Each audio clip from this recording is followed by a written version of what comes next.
Hey, welcome back to TML Weekly, Season 2, Episode 15.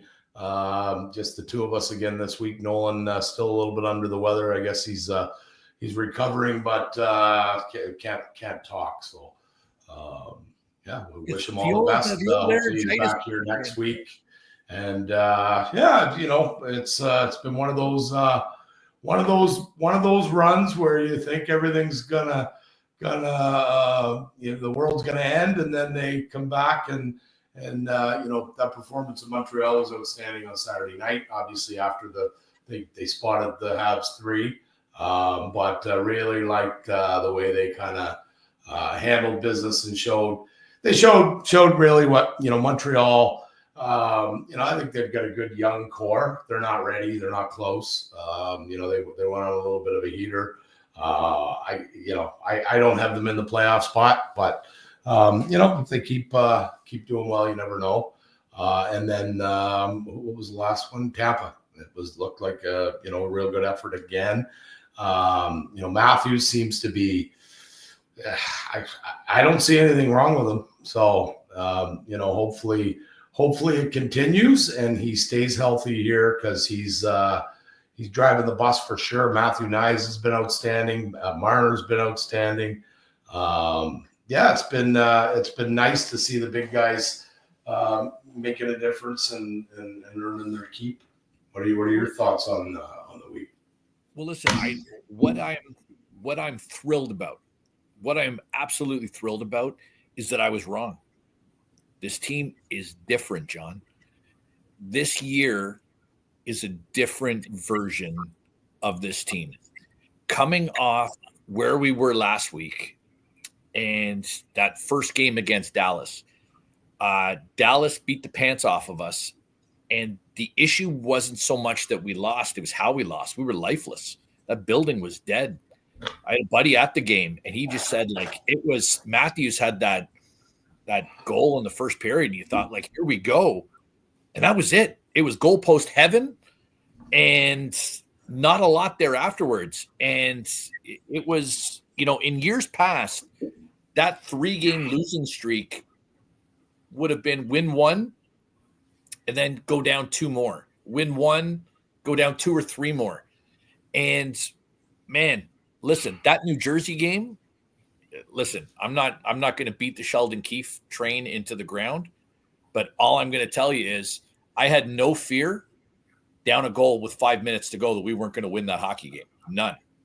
Kara's sitting with me, and she goes, "Dad, we're down 1. It's a lock. It's a lock. We're winning this game." And lo and behold, we come through.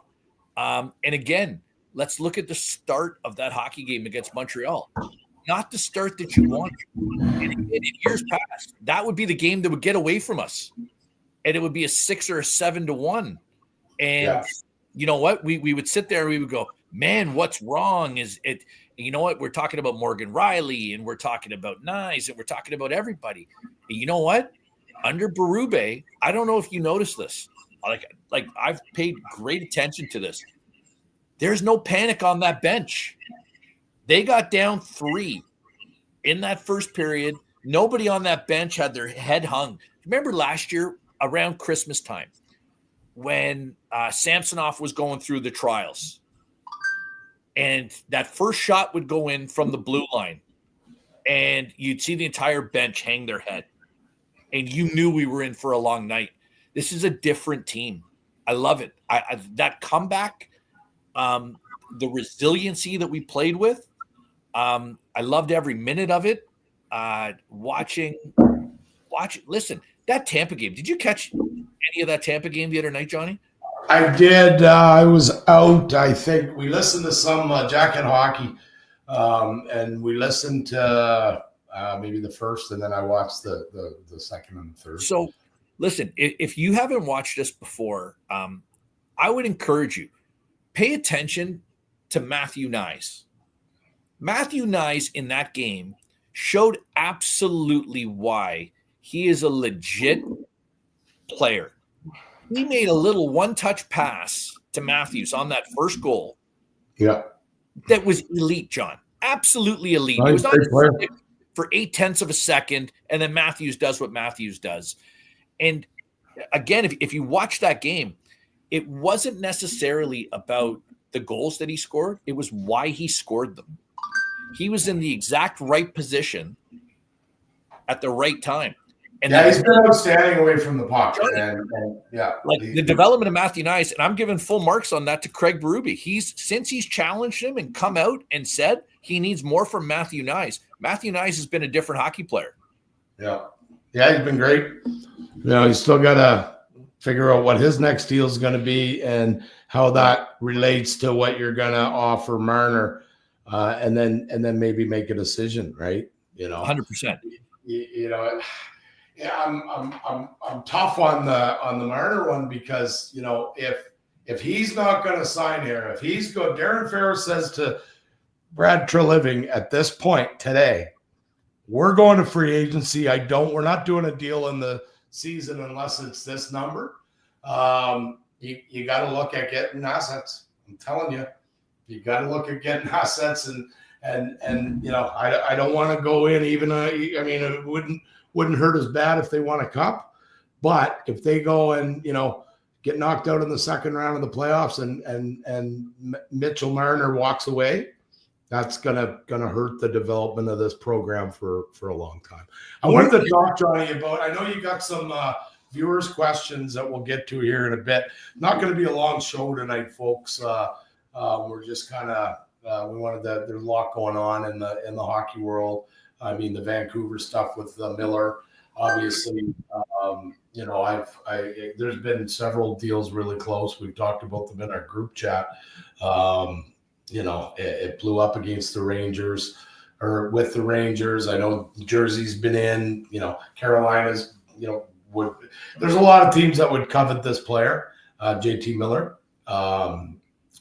I personally, just from what I know and what I've heard, I wouldn't go near him. I think you'd have to have a pretty good room and a pretty good leadership group to be able to bring in that kind of a player. You know what? Anybody that's really close right now, I don't know. But those guys are in the seats and I'm not, so I'm sure he's going to go somewhere. But what I wanted to talk about was the Vancouver Edmonton debacle the other night. And I'm not a big Edmonton guy. I don't like the team. I had a big problem with the 3-game suspension. I don't think it was warranted. I thought Matthew. So I was messaging with a buddy of mine, an old colleague of mine from Edmonton. And he said, he's going to get 1 game. And I said, you know what? I agree. I think he deserves 1 game, but he's going to get 2 because the comparable incident is Austin on Rasmus Dahlin a couple of years ago, right? It was in the outdoor game, right? Yeah, you got a superstar player, cross-check to the face, no history of anything, supplemental discipline. So I thought they were going to use that in 2 games. They give him 3. My problem with it is, and they timed it, I think it was 13 seconds that Connor Garland laid and basically was doing a jiu-jitsu move and pinned to the ground. There's 2 referees on the ice. And you've got a marginal player at best, basically smothering and holding down the best player in the world that is trying to get up and score a goal because they're down 3-2 in a interconference game, and not one of those guys had the nuts to put his hand up and call that guy for holding, interference, sexual assault, whatever you want to call, right? So those 2 referees should be ashamed of themselves. They cost the next 3 games that Connor McDavid isn't going to be at. And you've got people that are paying a lot of money and saving their allowance, and they want to go see Connor McDavid play. And because some ref decided he wasn't going to call that for whatever, it's a penalty in any league. Hold on. You can't lie on a player and pin him to the ground. It's a penalty. So are you telling me regardless of how or what led up in the preamble, you're telling me that McJesus should be allowed to cross-check a guy in the face and just go, well, what'd you want him to do? Yeah. That's insanity. That's insane. Okay, so listen, because John, we had this exact conversation with Austin Matthews. And here's when we go back to it, do you want to know what the criticism was of the Toronto Maple Leafs? The criticism of the Toronto Maple Leafs was, why does Austin Matthews have to respond to that? Where is the guy on Edmonton who's stepping up? It's happening in real time. It's happening at real time. Listen, and it happens. It's a very emotional and you know. But listen, this is part of the problem with Edmonton. I said one game. I didn't say he shouldn't have been suspended. No, it should have been a deuce. One game. It should have been a deuce. It should have been a deuce. He should have got the exact. It's almost identical to what happened with Dali. A game and let them sort it out on Thursday night. And Johnny, it's anyway, a kinder, gentler league. You know what's bad for the league is the chicken shit officiating and the Department of Player Safety is you don't know what they're going to call. There was a play that was worse than that the other night, and the guy got a $5,000 fine.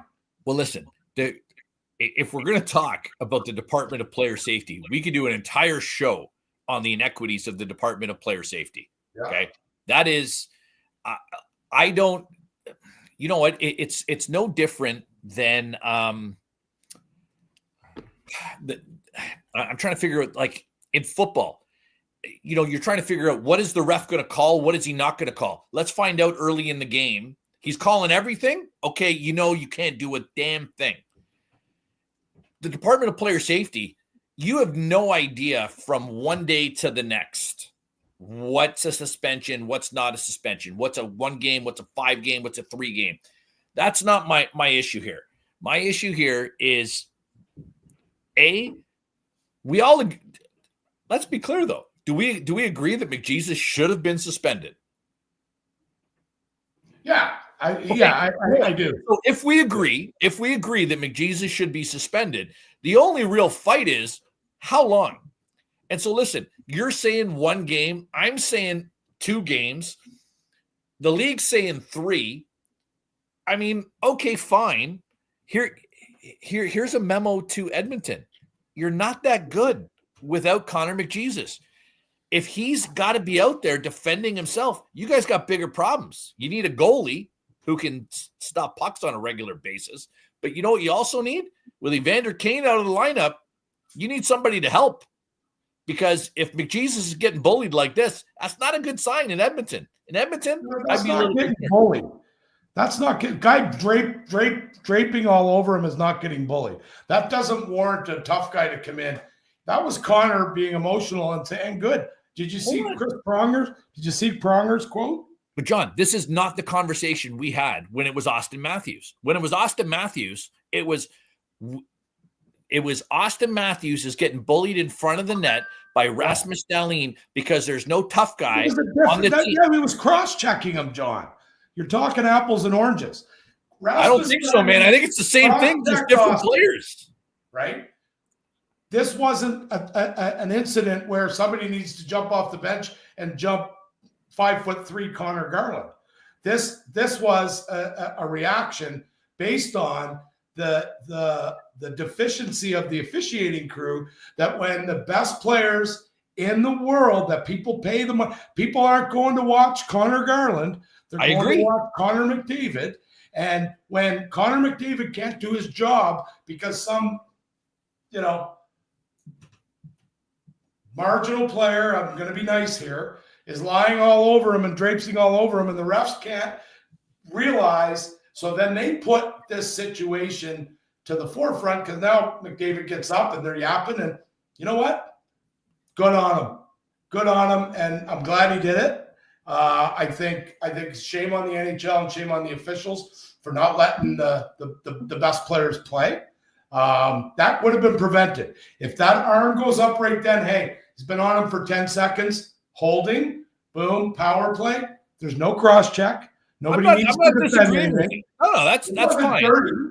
He didn't slew foot him. He didn't spear him. I'm talking about Garland, right? He was laying on him, but it's a minor penalty, and it wasn't dealt with.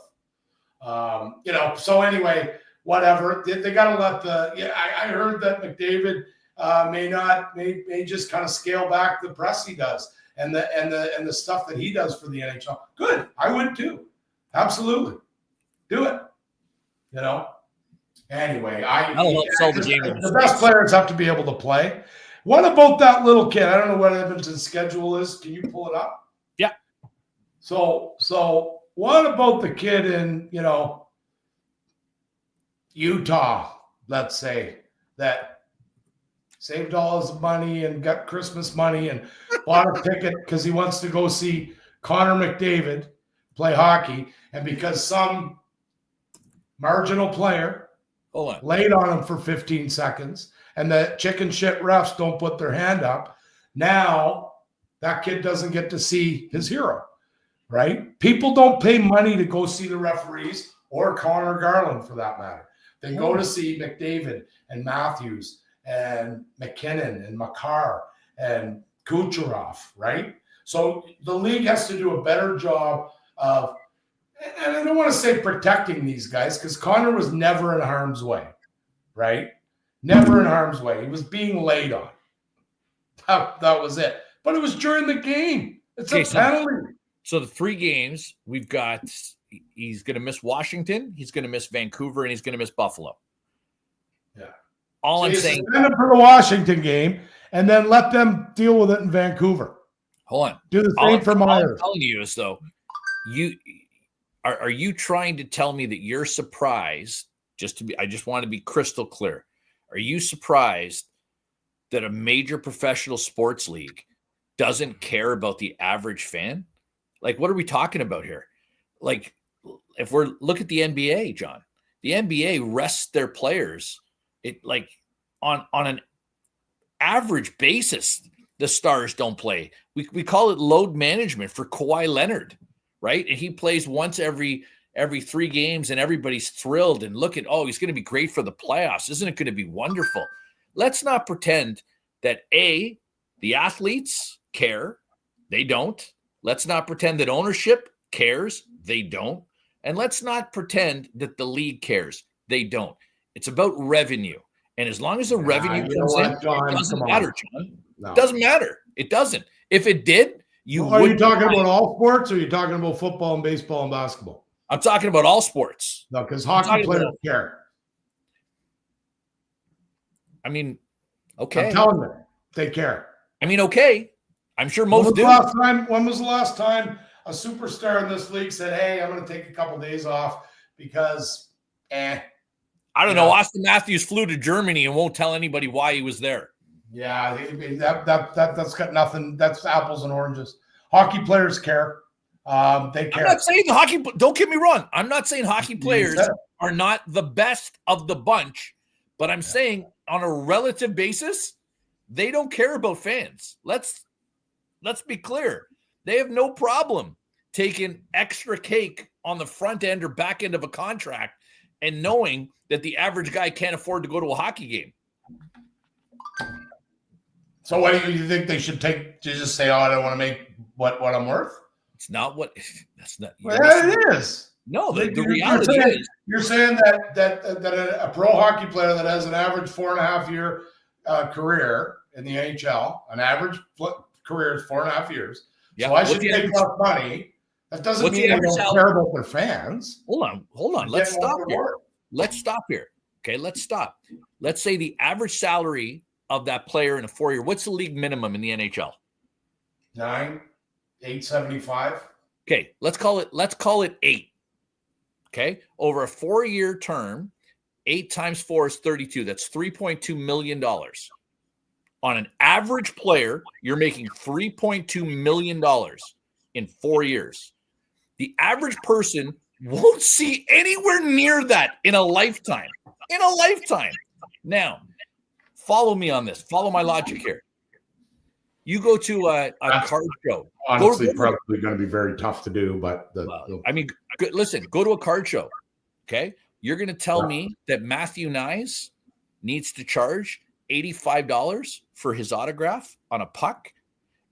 $135 if it's on a jersey. And if you want him to say to John on it, it's an extra $35. And you want to tell me, as a guy who's working on an assembly line at Ford and is saving up for 3 months to be able to take his kid to an NHL game, that the average guy that's playing in the league cares?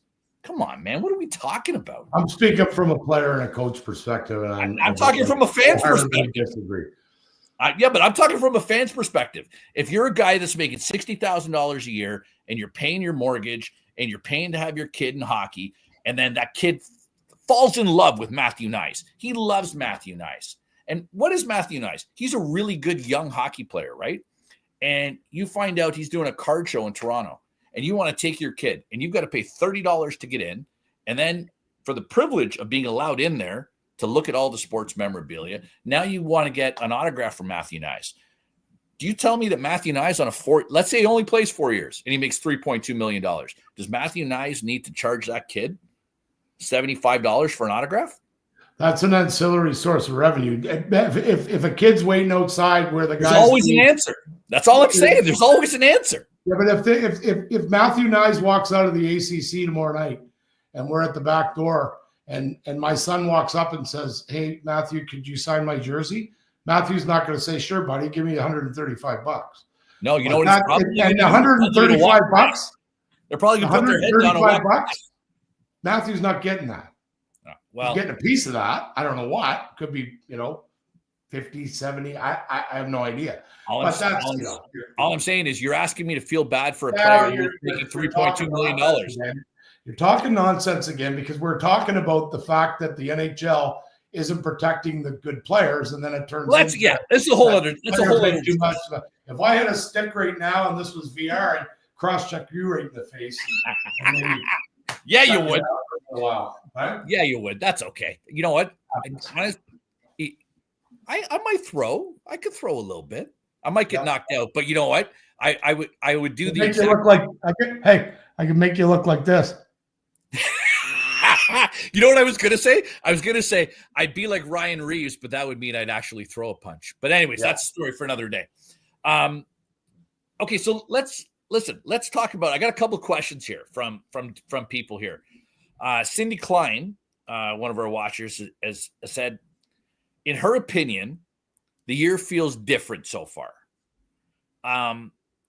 She doesn't know whether it's the coach or the new additions, but is it safe to think that we've got a long run ahead of us? What are your thoughts?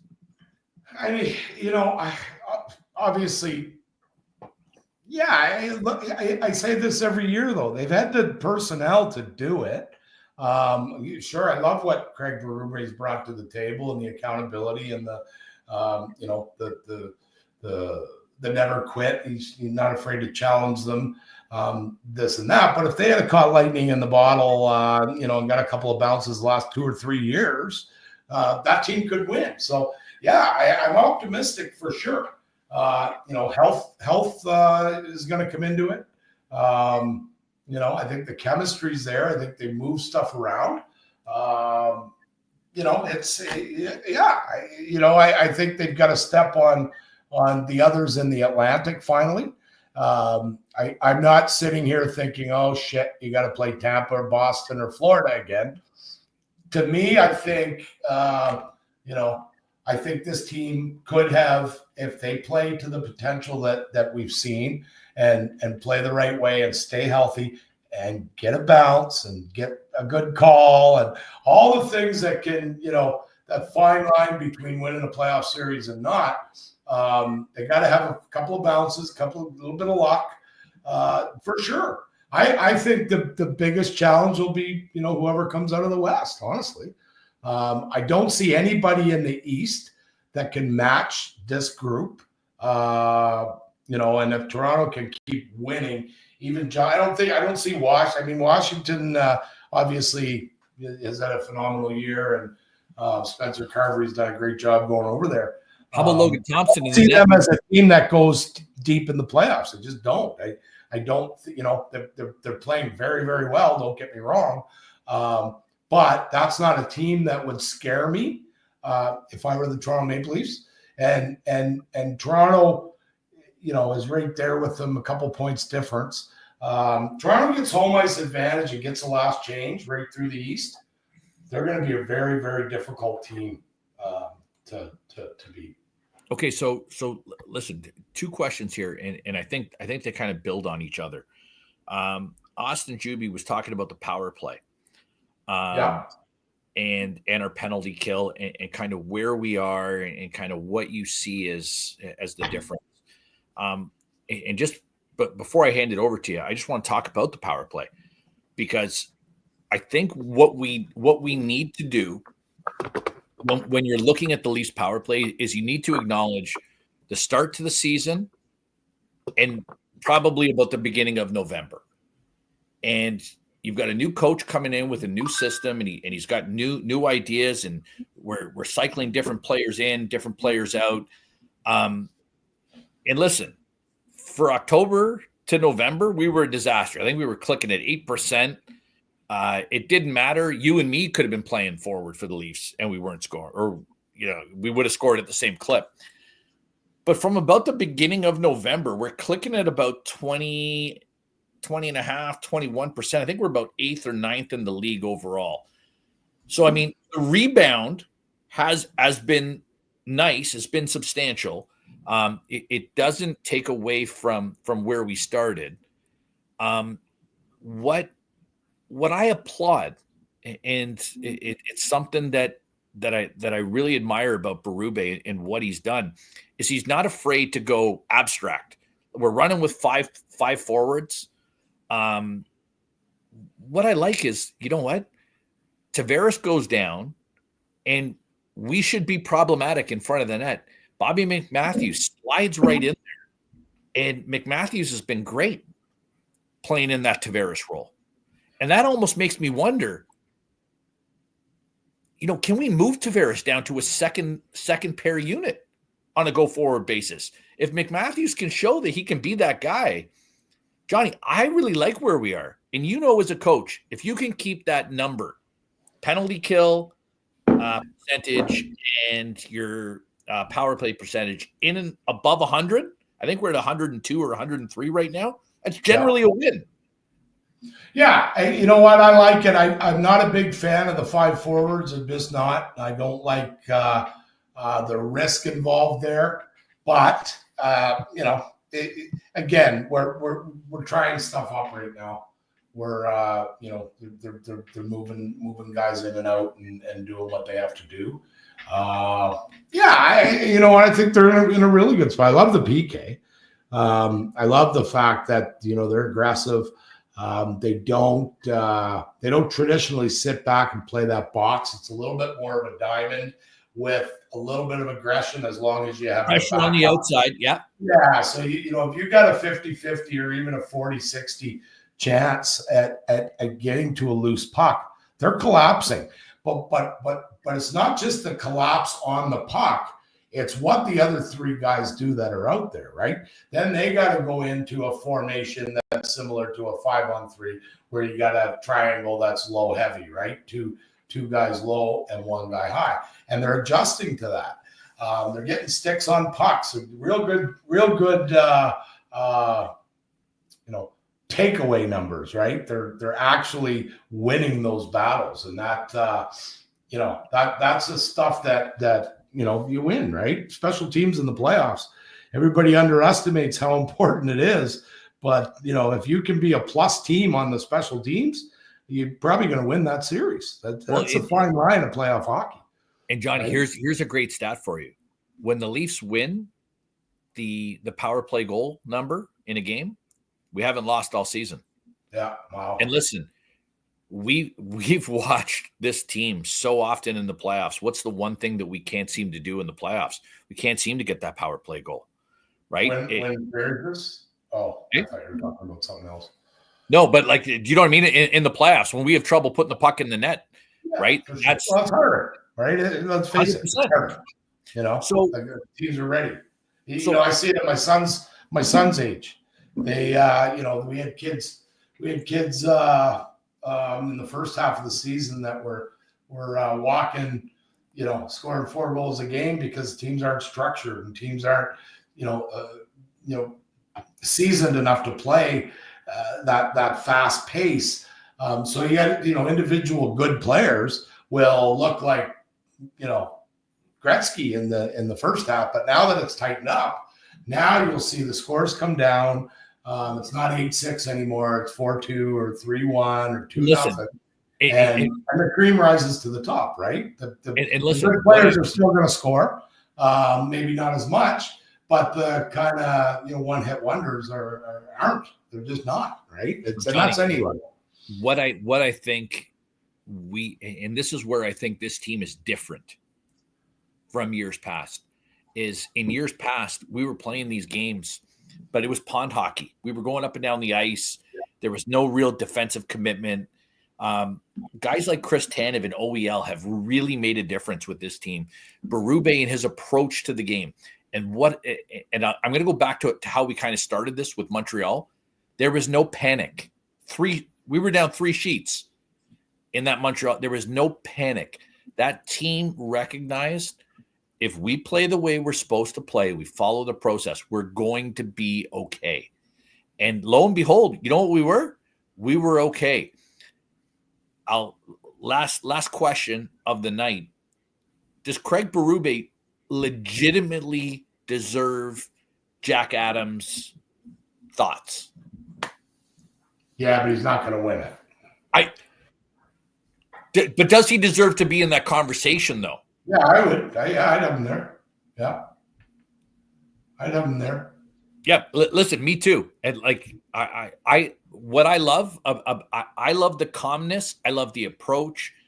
And if you've been watching us for a little while, I love that we seem to be playing a more playoff ready game regular season. It's defensive, it's structured, there's process, there's thought, there's logic behind what we're doing. We're not playing pond hockey, we're not getting involved. We're down 2 goals and all of a sudden we're throwing caution to the wind. I think Craig Berube deserves a lot of credit for that. Love the way he's playing. Last question I have is not Leaf related. If you're a team that's legitimately ready to compete, do you want JT Miller? He's a bit of a head case. Yeah, that's a fair question, I think, at this point. I mean, he's going to, like I said it earlier in the show, if you got a good room, you got a good leadership group that can handle a player like that, then yeah, maybe. But, is the risk worth the reward? I don't know. I guess if it's a Stanley Cup, it is. But anything short of that, if you got, guys hating each other and there's a lot more going on out there. And, it's very interesting. It's interesting times in Vancouver, man. Yeah, well, it's that's a team that Do we want to talk about the New Jersey rumor with JT Miller?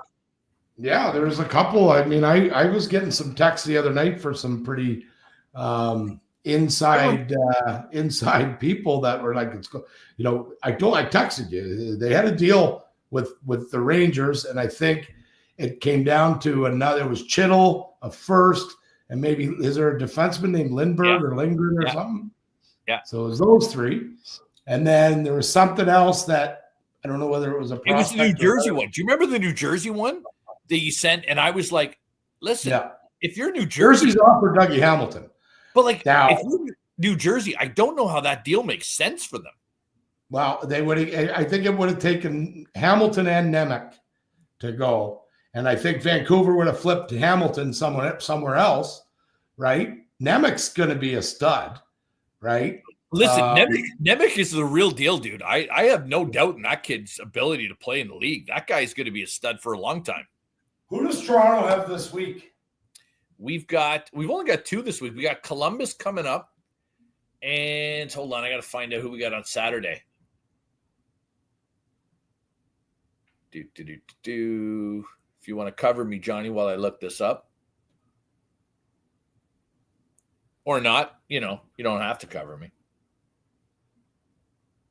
Leave schedule. I know we got Columbus tomorrow night. And then on Saturday, we got if my computer slows down. We got Ottawa coming up on Saturday. That'd be good. You know what? There's not going to be any easy games anymore, right? A lot of these teams are scratching and clawing, and that's listen, Ottawa, while Ottawa does play us tough, Riley Gregg signed a new deal with Ottawa. Did I read that? Yeah. I was almost positive that Riley Gregg signed a new deal with Ottawa. And I just feel like Morgan Riley should give him a little hi and how are you in the next game. But you know what? Columbus always and find out, right? Like Columbus always plays the Leafs tough.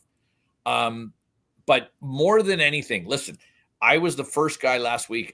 It's the first time I've ever picked the Leafs to go 0 in a week. I was deadly concerned about the way we were playing. I didn't like anything that I was seeing. And listen, do you remember how we ended the last show, John? I said, I really hope you're right and I'm wrong. And you were right. And so listen, I'm thrilled. I wanted you to be right. I'm glad you were right. And I'm glad I was wrong. I'm going to take John, I usually am. You know. Listen, let's talk on my last. I saw somebody here. We had a couple of people comment. Austin and Low Robbie. Is it Low? Probably Laurie. Okay. Somebody asked about McCabe. Fantastic. I think he's come back strong. I still don't like Nick Robertson as part of this group. I would rather a bigger, more effective forechecker but I give the kid credit. He's earned his ice. He should be in the lineup based on what they have today. I would like to see them get some more depth so that he, maybe he's not in the lineup. I don't think he's going to be doing us any favors in the playoffs. Well, listen. If you've watched us for any length of time, you know John's feelings on Nick Robertson. I've been drawn to more of John's opinion of Nick Robertson. At a certain point, Nick Robertson's been given chance after chance after chance after chance, and for the same reason I hear about Matt Murray. Should be starting more. Matt Murray should be given a chance. Look at Matt Murray's numbers in the AHL. We all know my feelings on Matt Murray. But at some point in time, do you not have to say the same thing about Alex Steeves then? Does Alex Steeves not deserve a shot at a certain point over Yeah, for sure. Maybe we could do some load management, right? You know what I mean? But at a certain point, I also understand if you think that there's reason or there's an ability to move or create value for Nick Robertson as a trade deadline acquisition, I understand that you got to play him and you got to show that there's something there. But I agree that at a certain point it's a lot of diminishing returns. I would just like to see him. He plays fast. I'd like to see him again, and I say it every time we talk about him, be better away from the puck. He looks like he's lost. He looks like a kid that has never played in a hockey game before. When he doesn't, away from the puck, John, away from the puck. It's awful. Agreed. So listen, it wouldn't be a show if I didn't bring this up. Speaking of guys who appear like they've never played before, Max Domi, man, what are we going to do with this guy? Every time, I watched him the last 3 games. And he has had the opportunity to shoot the puck. And I don't know if he's got the Thomas Caberlet no shot clause in his contract, but he's given up wide open looks, and the other teams know he's not shooting. The goalie's cheating, the defenseman's cheating. They can see the pass coming.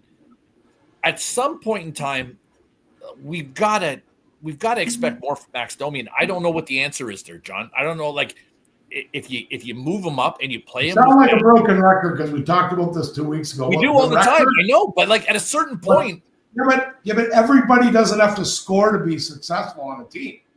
Max brings a lot of energy. I have no issue.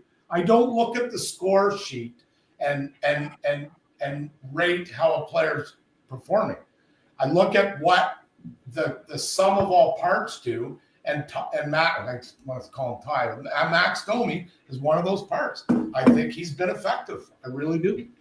He doesn't need to score. He's the type of player that'll heat up it, in the second half. He always does.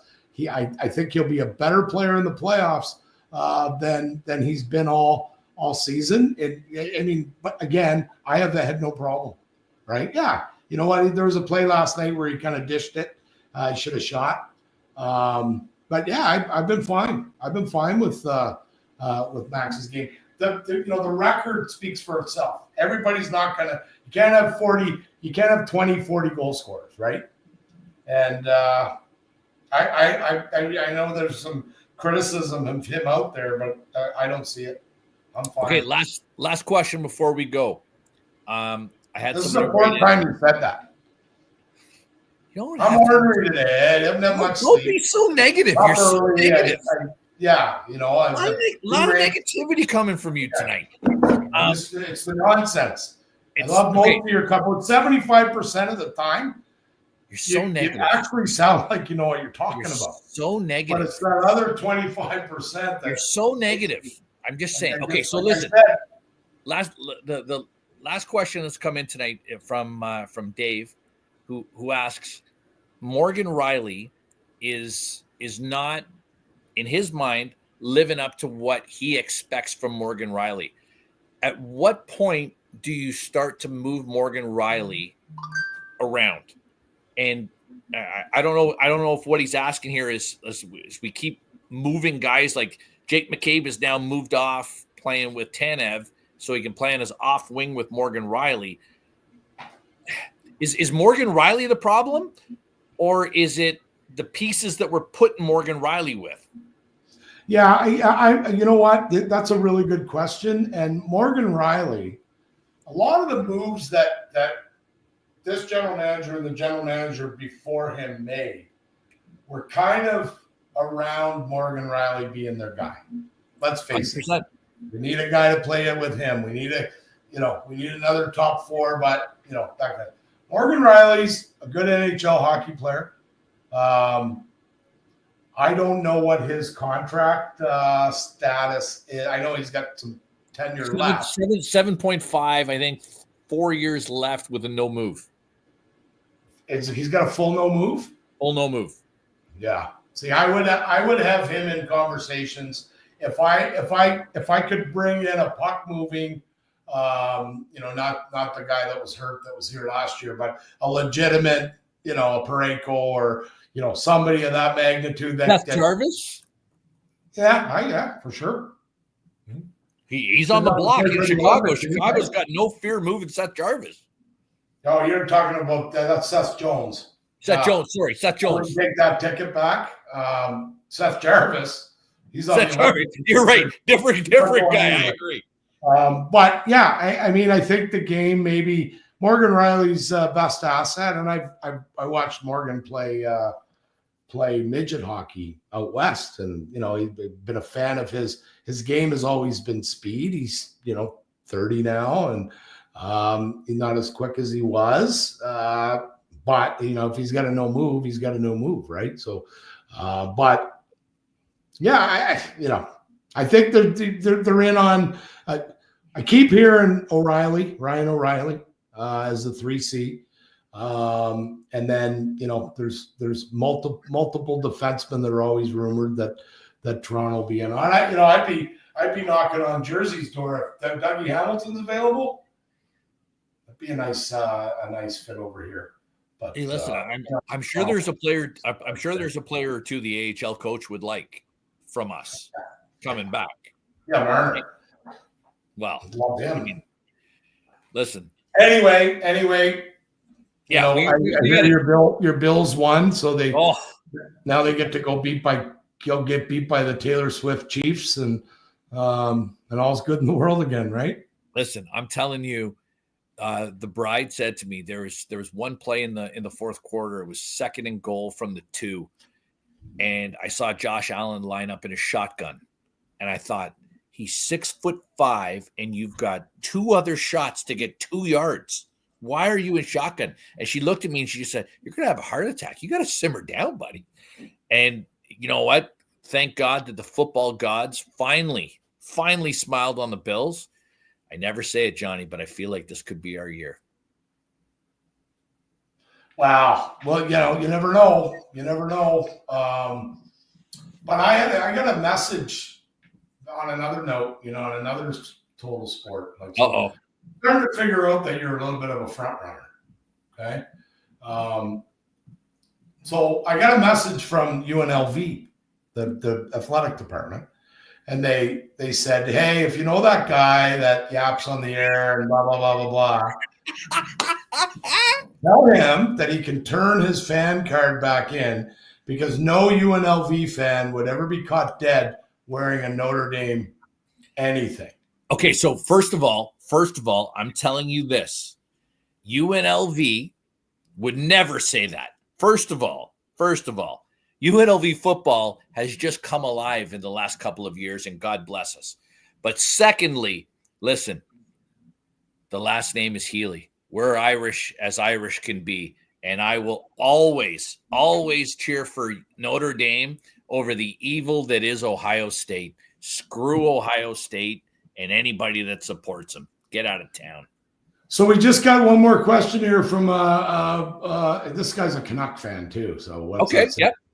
And he's a Canuck fan, and he's a Miami Dolphin fan. He's retired, spending his winters in Florida. Dolphins fan. Playing golf. I'm gonna want a bunch of strokes because when he gets back. But anyway, Rob Jackson and his wife Yvonne are Rob's called in before. Rob's been on before. Yeah. So Rob just asked, and he's a Canuck fan. He asked about Miller to Toronto. I wouldn't touch him. I wouldn't bring him into that. No chance. JT Miller's a great player, but I would be concerned, very, very concerned about what he could do as far as collateral damage to the group and the unit and this and that and the other things. So. Listen, Johnny, we have all kinds of needs that in theory, JT Miller would address, but the negatives on every JT. team in the league is going to want a guy like that. No, 100%. He plays the right way. He plays hard. He's passionate. I love that he's old school. I love that style of hockey that JT Miller plays. I like the ornery attitude. I like all of that. I'm not sure that JT Miller is the right guy to mesh with what we have here. Vancouver signed the wrong guy. Bo Horvat should be still there. Yeah. Bo Horvat should still be there. So listen, we're going to get out of here. Everybody, thank you very much for watching. Shout out to our sponsors, Bjorn Hockey, Don Cherry Sports Grill. We will see you next. Is Nolan coming back next week? I'm in Manitoba next week, so depending on my schedule, it might be just you and Nolan, or we can maybe try to find. Nolan might be in Vegas next week, rolling with the high rollers, right? You never know. I'll be at the Super Bowl. Oh, that's a very good point. All right, everybody, enjoy the games this week. Go Leafs, go! Good night.